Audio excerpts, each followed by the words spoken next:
welcome to the Friday edition of the Premier League Zone. My name is Anthony Agilo, and this is your number one family radio station, Inspiration FM. It's a preview show, and after the boring international break, we're back to the bread and butter of league football, particularly in the Premier League as it concerns this particular show. And of course, we are heading into the season running, so the matches are coming thick and fast, and the matches are very, very important at this stage of the season because there are battles all over the table: the title battle, the battle for Europe, and of course the relegation battle as well. So lots and lots to look forward to in the final 10 games of the season. Of course, you've listened to our previews throughout this week, and you've heard the verdict from the guys in the studio as to how the season will end. Speaking of the guys in the studio, they are here again today. Buddy Bruno, 𝐿𝐸𝐿, and Stephen 𝐒𝐿𝐸𝐿 here in the studio. Guys, how are you doing this morning? Dion, how are you doing this morning? Feeling all right? I'm fine again. Good. Ready to go. All right,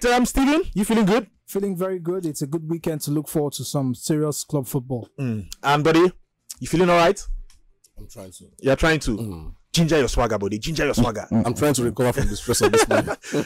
Buddy, don't remind me. Don't remind me, please. Don't remind me. It was not funny. It was not funny. But anyway, we'll cheer ourselves up with some sports and some football at the end of the day. Let's remind you that you can call us on 0700 923 923 923 0700 923 923 923 at any point on the show, or you can send a message on WhatsApp 0817313 61930 0817313 61930. We're also live on Facebook at Inspiration FM 92.3. Just leave your comments under the live feed and we'll read it on the show. And a message just came in right a few minutes ago from 𝐿𝐸𝐿. Let's just read it. He says, it's like Buddy Bruno is going to an Amala party after the show. Baba, give us updates now. Buddy, please, what's the update? And before you give it to 𝐿𝐸𝐿, you give it to your colleagues in the studio. Oh, well. None yet. When the update drops, Charles will give it to you. Don't worry. Just keep tracking Buddy wherever he is. All right, let's just get into the real business of today. Let's give you all the fixtures we're looking forward to this weekend. And of course, we'll do a review. Or why do I keep saying review? A preview of some of these matches as well. And of course, we'll also give you our expert picks for the weekend, plus the possible upsets from the guys in the studio. So without wasting much time, the matches start tomorrow at lunchtime, 12:30. A very, very important reminder: the clocks have gone back in England. So it's not 1:30, it's 12:30. It's not 4 p.m., it's 3 p.m. It's not 6:30, it's 5:30. Yep. So it's 1 hour ahead, in front, at the back. I don't know. So Nigeria is 1 hour ahead of the UK right now. Nigeria is on the same time with the UK. Same time. We were 1 hour behind. We were 1 hour ahead before last weekend, actually. So from Sunday last week, we became 1 hour. We came. You confused me. The time merged up. Thank you.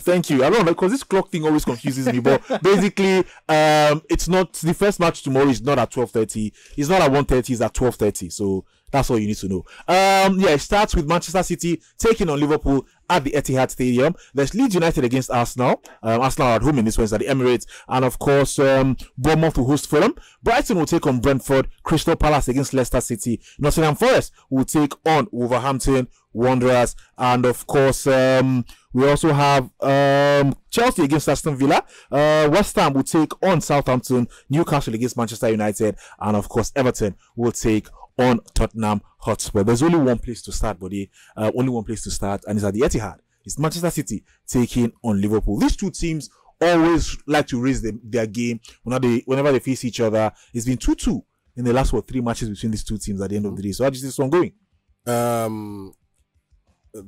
This should be quite close, but unfortunately for City, no Foden, and haaland is a huge doubt ahead of this one. But again, for Liverpool, get some inspiration from the fact that both are not involved or might not be involved. For Liverpool as well, they seem to be hitting from at the right time. Yep. The scoring goals, the confidence is returning once again. Diaz is back. Diaz is back and might get to feature tomorrow. So it's bound to be an explosive one. City know that a further drop of points automatically gives Arsenal, the road to the title. So they as well have their hearts in ensuring that they don't make the title win easy for Arsenal. But overall, Anthony, I'm looking forward to an end-to-end game. City would want to react based on the fact that, okay, if Haaland doesn't get to play, then the rest of the squad would have to raise their game on the day. So it should be quite close. I don't see a draw in this one. Okay. Liverpool might just upset City at this time around. All right. When the time comes, we'll give you a possible upset.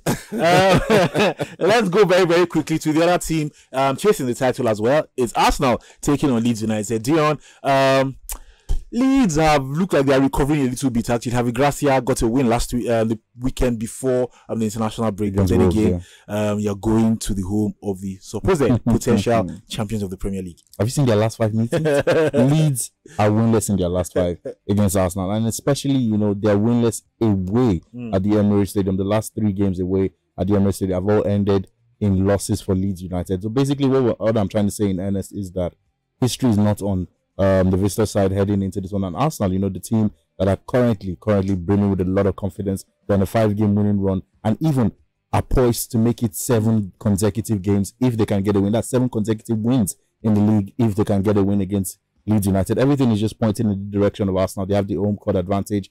The stats are in their favor. The numbers are in their favor. The players who are actually playing well are also in their favor. Leeds, probably would have some injury boost. Rodrigo is back. He was in the game against Wolves before the international break, came off the bench and scored the last one in the 4-2 win. But still, the disparity in quality clearly points to an Arsenal win. So I'm basically going to go with everything that we expect, which is Arsenal winning this one. All right, Stephen, let me come to you. A big game this weekend is Newcastle against Manchester United, actually. Newcastle maybe looking like they're losing their way a little bit in recent times. They're still in it, though, in the race for the Champions League. Manchester United, though, they have stumbled, winless in their last 2 Premier League matches. Can Newcastle at St. James's Park continue to give United trouble? I think they can. I think they can. The last time that Newcastle and Manchester United met, it was a victory for United. But St. James's Park is always a difficult place for anybody to go and play. Giant killers like Nottingham Forest have failed there.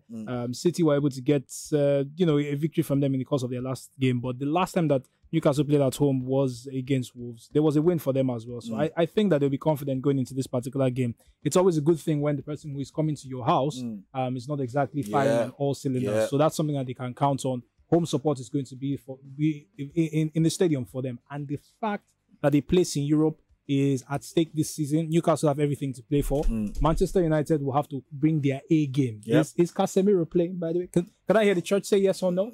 Is Casemiro playing? Is Casemiro playing? You need to answer that question. We're officially asking you a question on this show. Throw it out to the callers. We're asking you guys, Dion and Body. Or maybe Body can answer. Is Casemiro playing today? It's a simple question. The person previewing the game. He's allowed to ask. He's allowed to ask. I think the way the EPL is already having questions. I think the way EPL is having I think the way the EPL is having rules changes to ensure that teams don't go about taunting other teams. We should have changes on this show and ban any kind of insightful comment. If you are trying to incite, I don't understand this defensiveness in this studio. Go and check Google. I don't know. What I'm going to say is that in the event that a McTominay replaces Casemiro in the midfield, it's a good game for him because and he's coming from goals. Exactly. Let me correct you. Why are people defensive now? Let me correct you, McTominay, not McTominay. So why are you people not defensive? There are speculations that McTominay might be on the cards for Newcastle, so it's a good game for him to show his skills. However, absence. Why are you people now defensive? The man who likes to score against Newcastle. Carry on.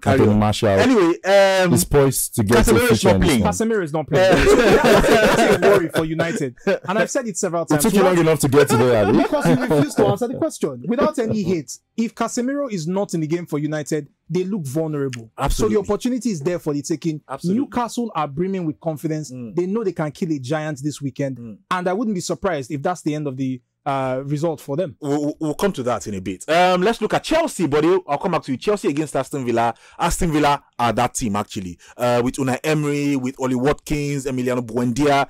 There's some quality there, and they've shown a few times this season they can give the big teams a lot of problems. Yeah, for Villa, they seem to be stronger at home than away from home. And Chelsea at the bridge, you'd realize that in the last few match days, the team is beginning to gel, beginning to work together as a unit. And the likes of 𝐿_Felix, you look at the defense as well. The goals conceded have actually reduced drastically as well. So for Villa, they have a very difficult game at the bridge. I'm very sure they'll set up to want to hit Chelsea on the break. And Chelsea, as much as they create a lot of chances these days, the return has been below par, basically. Yeah. So I think that's where Potter would have to work on. His strikers have got to get to the end of chances created. And if they can convert those chances, it would advantage Chelsea. If Villa can close it at the back, because as much as Tyrone Mings has been playing very well, still Villa just seem to concede those silly goals. Yep.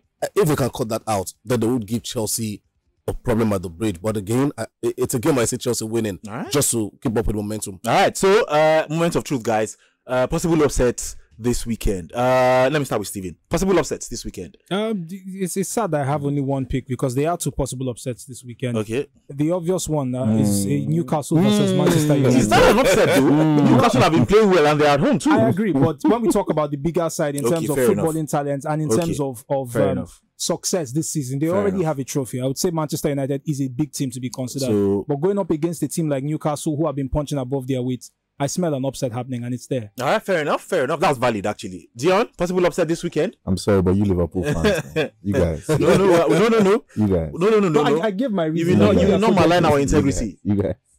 Go ahead. Possible upset. Integrity doesn't smell the mud. Moving on quickly. Possible upset. It's a very tough one. But I will look at Liverpool against City. I don't know, but Liverpool might just be well on course too, Is that an upset though? It could be an upset because if Liverpool win, I'm not saying Liverpool cannot win. If Liverpool win, it's an upset. City, it's an upset. Is it an upset? It's an upset. Oh, yes, with the form, exactly, and with City, and knowing fully well that Haaland might be out, Foden is out, City have their concerns and whatnot, and Liverpool have the league to focus on solely. So that could be an upset for me. All right, buddy. I would want to look at two games here. Okay. Villa at Chelsea. Okay. They could get something from that game. Yeah. Looking at the way Unai Emery loves to set up his team. But again, like I did say in my preview, I do feel Liverpool are good enough to get something at the Etihad. Okay. Maybe for the first time in a very, very long time, Liverpool might just, get a win there. All right, there we have it. Those are the possible upsets from the guys in the studio. I'll stick with you, buddy. Oh, you want to say something very quickly? Yeah, I think it would be unfair for me to mention. Relegation teams are always teams that you should be afraid of. Yeah, it's true. And that's the reason why I'm warning Arsenal fans. I don't think so. This is not the weekend. Exactly. It may not be the weekend, but we've seen results turn on their head. We've seen fluke performances. Fair enough. Every time that anybody is playing a relegation threatening team, you are at the top of the table, they are at the bottom of the table. There's always the opportunity for something to go wrong. All right. I mean, there's a valid point there because Leeds are one of the 9 teams that face the risk of relegation because there's while the pressure is hitting up at the top of the table, there's also pressure at the bottom. But I will lean with you. I don't think it's the weekend for that. All right. Arsenal are just too good to lose to Leeds. All right, buddy. Our expert picks for this weekend. You just say our picks for this weekend. He's expert, buddy. Are the expert. The last time we did this show, we didn't say expert picks. All right, I will begin with City Liverpool. I've gone for both teams to score in that one. Arsenal to defeat Leeds United, home win and over 1.5 goals. All right. Bournemouth versus Fulham. The fact that Fulham would be without Willian and of course Mitrovic. I've gone for Bournemouth a win or draw. Brighton versus Brentford. This should be a very, very close one. I've gone for Brighton, win or draw. West Ham, Southampton, 2 teams trying to avoid the drop this season. I think West Ham should raise their game against this Southampton side. I've gone for a home win for West Ham United. And Chelsea, Aston Villa. As much as I feel Villa could possibly get something at the bridge, I'm taking the risk of giving Chelsea a straight win in this one. All right, there you have it. Put that on your white paper, and then you might be spending to the bank. But speaking of banks, buddy, banker, the one that no matter what you are doing, you put that one, it will enter. Anthony, even these days, getting to work at 7 a.m. is not banker. That's why you're the expert. If you speak, if you speak, mountains move. Well, you go ahead. Let me speak on this. But they make Arsenal fans happy. Okay. Leeds United, Arsenal versus Leeds United. Okay. Home win and over 1.5 goals. Home win and over 1.5 goals in the Arsenal Leeds United game. So put that one in your white paper. Like I always say, no matter how you mix it, no matter how you combine it, ensure that body's banker is on your ticket. And if you're lucky enough, you might be smiling to the bank with something really, really interesting. So there you go. We're done talking now. It's time for you guys to join us. 0700 923 923 923 0700 923 923 923. You can send us a message on WhatsApp at 08173136193 08173136193. We're also live on Facebook at Inspiration FM 92.3. Leave your comments on the live feed and we'll rate them like we're doing right now.